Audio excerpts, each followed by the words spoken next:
Welcome, everyone. Thank you for joining me this week. Thank you for joining the Westport Museum for History and Culture. This is our weekly Tuesday Treasure program. My name is Nicole Carpenter. I'm the Director of Programs and Education here at the museum. Tonight's program, we are going through World War I, or the Great War. As usual, we thank you for your support, for your continued support. We do, as always, have a suggested donation of $5, but this program is available for free. We also ask that you support the museum however you can during this difficult time. One of the ways that you can support us and also learn about future programs is by liking and following us on social media. On Facebook, you can follow us at Westport History. That's also the handle for Twitter. And on Instagram at Westport History Museum. During our program, if you have any questions, please enter them in the comment box. That's where you can also put anecdotes, comments of any kind, questions, and I will go through as many of those as I can at the end of our presentation tonight. As I said at the beginning, tonight we are going through objects related to World War I. It is also called the Great War. Of course, when it began in 1914, it was not called World War I. It was not called World War I until much later on after the Second World War. The event that actually sparked the conflict in 1914 was the assassination of Archduke Franz Ferdinand. On June 28th, Gavrilo Principi, a Bosnian Serb Yugoslav nationalist, assassinated the Austro-Hungarian heir, and this sparked a series of events that led to the beginning of the Great War, as it was called. Conflict and an issue of war was actually issued on July 28th, a full month after the assassination, and it was issued by the Central Powers. This consisted of Germany, Austria-Hungary, Bulgaria, and the Ottoman Empire. And they were connected in the conflict to try and defeat the powers of the Allied forces, which contained France, the British Empire, Russia, Japan, Italy, and the United States, along with other countries. Again, this is a worldwide conflict, and many countries sided with either the Allied or the Central Powers. We know that during the conflict, over the 4 years of fighting, nearly 9 million combatants passed. We know that another 13 million civilians died directly as a result of the war, which lasted until November 11th of 1918. Resulting genocides and also the 1918 influenza pandemic caused additional deaths, and the estimates range from 17 to 100 million deaths worldwide caused by this pandemic and also genocides. The objects that we want to show you all tonight are objects that came from men who served during World War I. Some of them are from the men who served, others are donated by family members. And the first that I wanted to show you is here in the front, this yellow canister here. I am putting on my gloves, again, to protect our objects. This yellow canister is actually connected to this hose, which is then connected to the face mask of this gas mask. Now, this gas mask was donated to the museum with its carrying case, which is here, along with other items to repair the hose for the gas mask, also to clean the eye goggles here. These were all donated by Earl Leroy Townsend. These do not belong to him. These were not his during World War I, but he did serve Townsend actually enlisted on December 13th of 1917 and served through September 20th of 1921. Now, of course, we know that I just told you that World War I ended in 1918, but many troops were still stationed in Europe through the 1920s until they were discharged and brought home. These items, while they did not belong to Earl Townsend, they did belong to Carl Gustav Ross, and we know that, one, from the provenance and the history that Earl has told us, but also from the markings on this carrying case. Along the top here, in very, very light kind of pencil or pen, he has marked his name of Captain Ross. Down here on the bottom, you can see it a bit better. You can see a beautiful design that he made, but you can see down on the bottom his initials, which read Captain C.G. Ross, USA. Now, Carl Ross received the Award of Distinguished Service in 1919 while he was serving in the 27th Division, 105th Infantry of Company M. We know that slightly before he received his Distinguished Service Award, in 1918, on October 26th, he was promoted to captain. This gas mask, we know, was issued to American soldiers because of chemical warfare. We have all heard of mustard gas being used in World War I, but there were earlier gases that were used. April 22nd of 1915 is actually the earliest known use of gas by any of the combatants in World War I. This particular gas, chlorine gas, was released by the German troops. And this chlorine gas killed about 1,100 Allied soldiers and injured a number more. A soldier who was the victim of this gas, who did not pass, he described the gas as a burning sensation in the head, red-hot needles in the lungs, the throat seized, as by a strangler. Poison gas didn't lead to a large number of, or at least a large percentage of deaths in World War I. It caused less than 1%. And it is used by both sides, both the Allied forces and the Central Powers. But it is a weapon of fear that is used. Some of the gases are visible to the naked eye. The mustard gas is visible, chlorine gas. But there are others that are used that are completely invisible. And that was a very fearful thing in World War I. And it made these gas masks, which had a chemical absorbent in that tin area of the mask itself, they tried to absorb and limit the impact of gases such as chlorine and chloride gases. But it was continually evolving. Some masks that were issued early on didn't protect against all, and it was something that was extremely feared and considered so inhumane that it was condemned by the Geneva Convention in 1925. Another item that was donated by Mr. Townsend that also, unfortunately, did not belong to him, but these are all items that were presented to him and given to him by fellow veterans, are these items over here. Now, these are medals, military medals.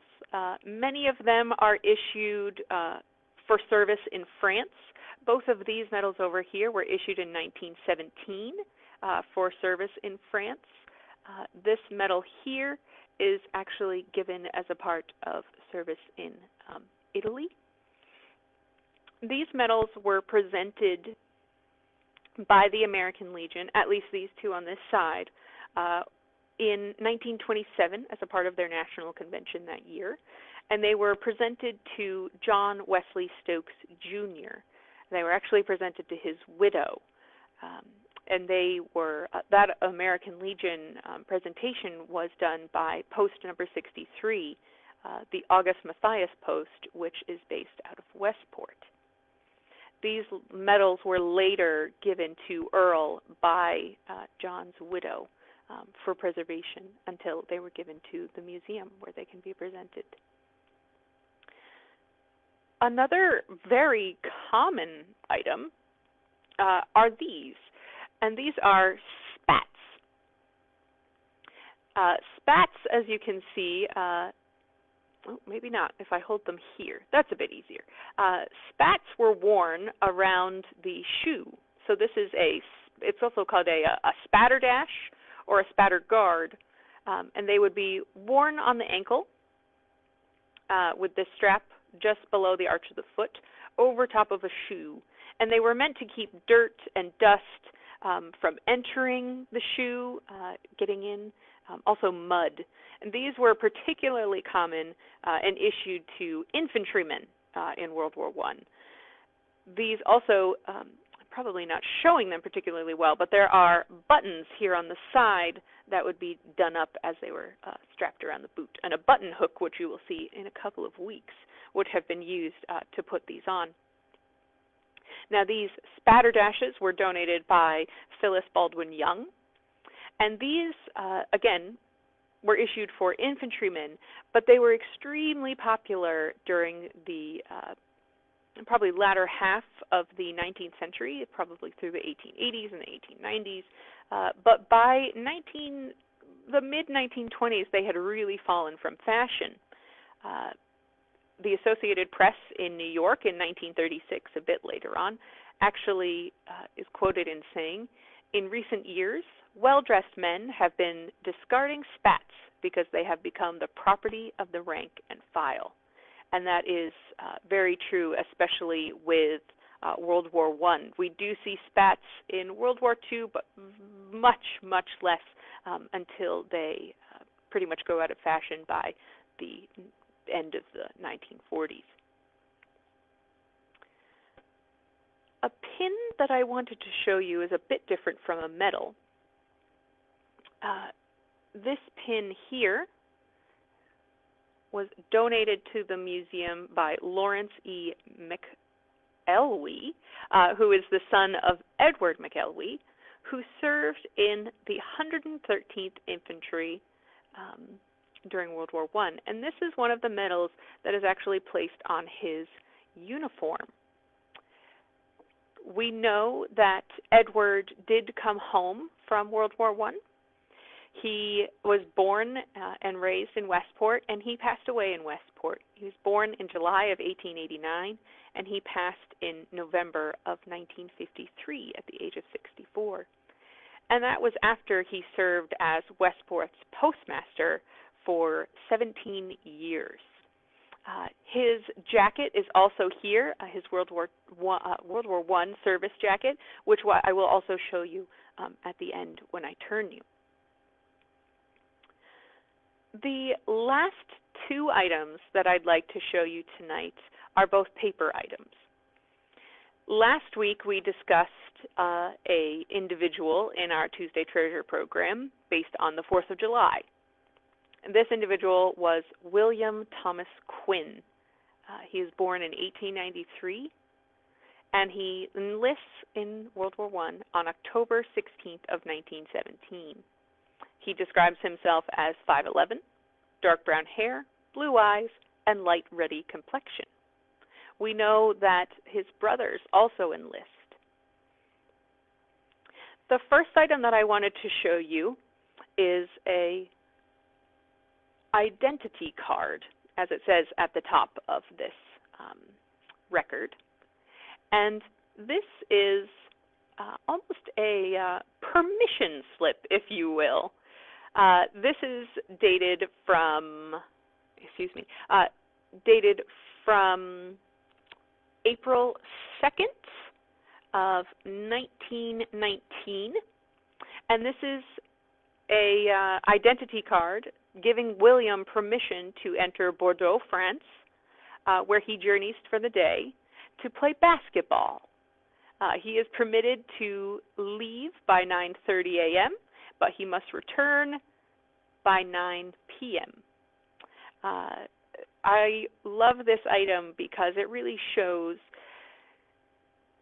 the life that soldiers were leading while they were abroad.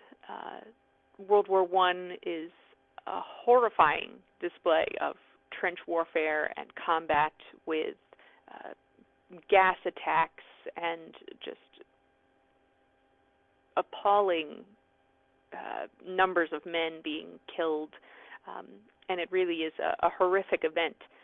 But these men still had to live, and this shows a little bit of the personality that was William Quinn. The other item that I wanted to show you associated with William is this small notebook that he keeps. In here he lists, at the back he lists his general daily diary, mostly the date and where he's traveling. There are some other notes. He also lists various notes about areas that he is traveling to. He is a radio operator. He has some notes on his work, but he also has some poems. And the poem that I wanted to share with you is dated from February 25th of 1919, and it is also from France. I have a copy here so that we don't have to handle the notebook itself. And this is a poem that William writes about his platoon. I thought I would read it to you very quickly. It is again, just another example of the personality of some of these men trying to stay above the conflict. There's Stanley Jones and Meter and Lefty Leffingwell, then Warwick causing Coyle and Smith and Hitchcock the second as well. Now next comes Larry Schneider and Ray the second Ferris too. So that's the way I'm going to tell the tale to you. Calling Goldsmith, Green and Webb, Kelly, Limbeck, Poole, it makes you recollect the days you spent at Buzzer School. Along the line comes Stryker, then Ralston, David C., Roy, Stanley, Lowell, Lavendall. I nearly missed those three. Well, here comes J.H. Taylor and Marshall Brockway. One thing I like about them both, they don't have much to say. Barley, Keefe, Owen, Fadigo, and Bing. Bing's a name that poets like. It rhymes with anything. Sommer, Nave, and Asher, Corley, William Quinn. I think I'll have a tough old time getting all these names in.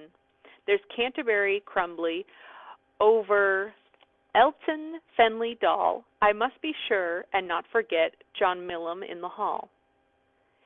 Grinda, Harris, and Heaton, Martin, Ernest A., McNamara, Nielsen, Buck Lynch, Edward J., Reuben, Birch, and Justrich, Cedar, Rawell, Lee, Slaughter, Sturb, and Swanson, Oler, Master C., Walker, Trapp, Dunty, Jordan, Vanderdoor, Marnholtz, and Mulkoch, Elam, and no more. Now just we're feeling happy. They say we'll go home soon. So here you have a roster of the good old 4th Platoon. There are other poems in William Quinn's notebook, one about entering a section of France and another to his mother. And I am very pleased to say that William did return from World War I. He was honorably discharged on May 27th of 1919, and he came back to Westport until 1957 at the age of 64, but not before he worked as a signal operator for the New Haven Railroad. There are several other men that we know served from Westport during World War I, and they include Morris Burr, William Coley, Albert Marvin, Robert Marvins, Anthony Hermans, Charles Matthias, Patsy Corazon, Frank Hansen, and Joseph Clinton. And I apologize for not putting their names into a lovely poem as William Quinn had. But those are some of the other veterans who served during World War I. from our community. So those are all of the objects that we have this evening. I will, of course, turn our dress forms, and I will turn our camera so that you can see the lovely jacket that was donated, so you can see that a bit better. And I will also answer any questions or address any of the comments that are in our comments bar.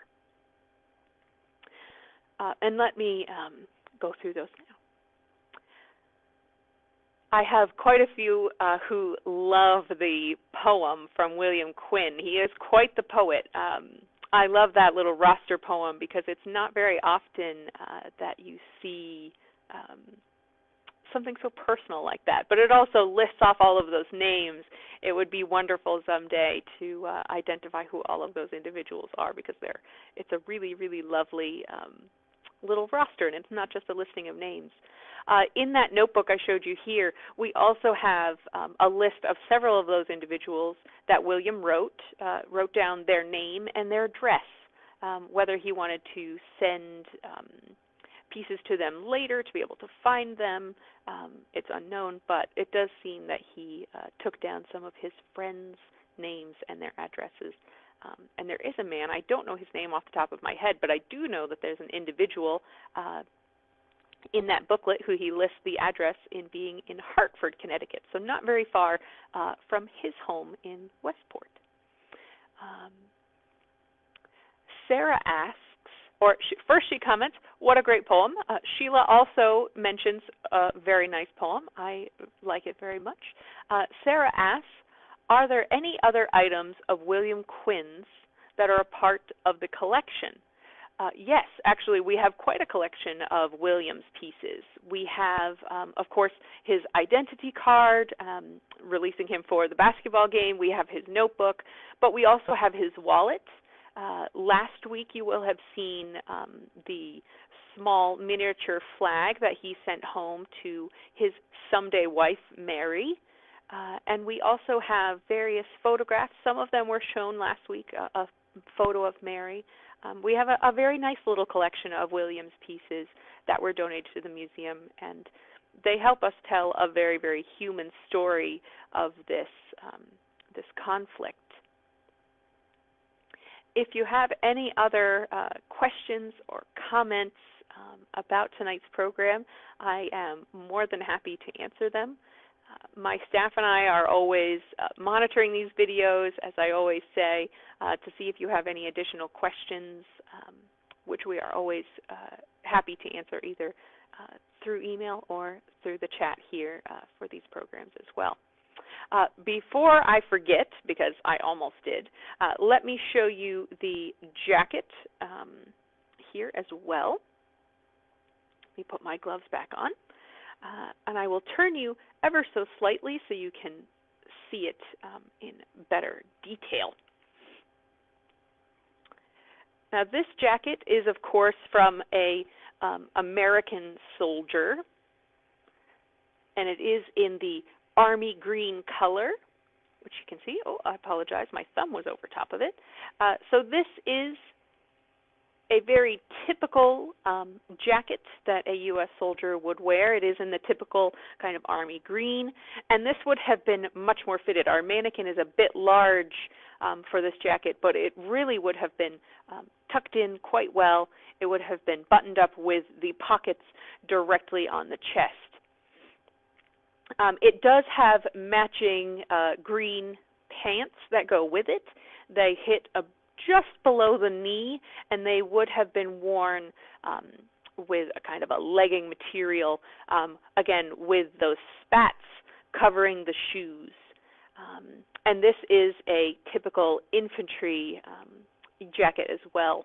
This would have been worn probably not in combat, judging from its condition, because it is in very good condition. This is probably something that was ceremonial or a dress uniform. It may have been issued afterwards. And on the buttons there is, of course, the American eagle clutching the arrows and the branch that we see in many, many cases in the U.S. So that is the jacket that we have from World War I as well. Let me double check that we don't have any other questions before I leave you all this evening. So thank you so much for joining me. I do hope that you enjoyed looking over all of these items. We are taking a break from our Tuesday Treasures next week. Actually, over the summer, we will be presenting a Tuesday Treasure every other Tuesday. So enjoy the week off. This Friday, we are, of course, holding one of our chats on the past. We are speaking with author Regina Mason about her ancestor, William Grimes. And then next week, I will be speaking with Egyptologist Dr. Colleen Darnell. That's going to be fascinating. And then 2 weeks from today, we will be speaking about World War II and the items that we have from that conflict and how it is similar yet very different from World War I and this Great War, as we had called it.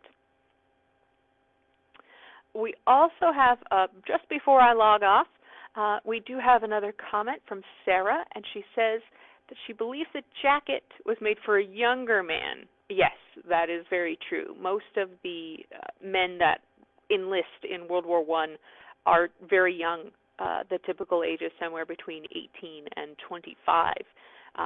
This dress form is built for a older man with probably a broader build. So this jacket is very similar to jackets of World War II, but also of earlier conflicts where it's a much younger man who is serving. And that is very, very true of this jacket. Excellent. So without any other questions, thank you all so much for joining me. I hope you enjoyed our objects. Any other questions down in the comments bar, I'm happy to look at later. Until I see you in 2 weeks for our next Tuesday Treasure, have a great evening, and thank you so much for joining me. Have a great night.